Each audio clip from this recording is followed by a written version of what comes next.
জাতীয় চিড়িয়াখানার সিংহী ডেইজি সকল ধকল কাটিয়ে উঠছে। ৬ ডিসেম্বর সকাল থেকেই নিয়মিত খাবার খাচ্ছে, তবে আচরণে এখনো কিছুটা আতঙ্কের ছাপ দেখা যাচ্ছে সিংহীটির।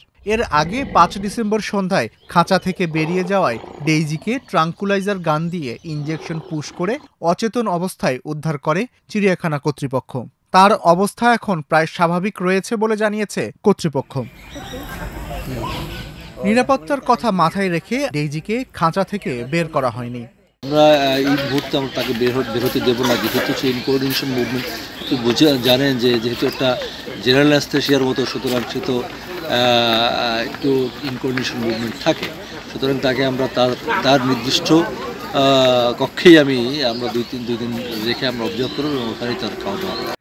এই ঘটনার পর চিড়িয়াখানার নিরাপত্তা ব্যবস্থা নিয়ে নতুন করে প্রশ্ন উঠেছে। প্রাণী সম্পদ অধিদপ্তর ৩ সদস্যের একটি তদন্ত কমিটি গঠন করেছে, যাদের ৩ কর্মদিবসের মধ্যে প্রতিবেদন জমা দিতে বলা হয়েছে। এর পাশাপাশি চিড়িয়াখানা কর্তৃপক্ষ অভ্যন্তরীণ আরেকটি তদন্ত কমিটি করেছে, যারা খাঁচা ভাঙার কারণ ও ভবিষ্যতের নিরাপত্তা ব্যবস্থা জোরদারের সুপারিশ করবে। 4টি রেয়ারিং শাখাকে আমরা নির্দেশনা দিয়েছি। প্রত্যেক রেয়ারিং শাখার অফিসার তাদের স্টাফদেরকে নিয়ে আলাদা আলাদাভাবে ব্রিফিং করছে যে আরও সতর্কতা অবলম্বনের যে বিষয়টি সেটির জন্য।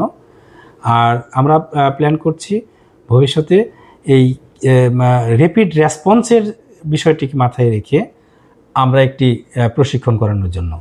দর্শনার্থীদের মধ্যে এই ঘটনা তেমন কোনো প্রভাব ফেলেনি। ৬ ডিসেম্বর পরিবারের সদস্যদের নিয়ে অনেকেই ঘুরতে এসেছেন, সেলফি তুলছেন, খাওয়া দাওয়া করছেন। চিড়িয়াখানা কর্তৃপক্ষ বলছে ৬ ডিসেম্বর ১৫,০০০ দর্শনার্থী চিড়িয়াখানায় ঘুরতে এসেছিলেন।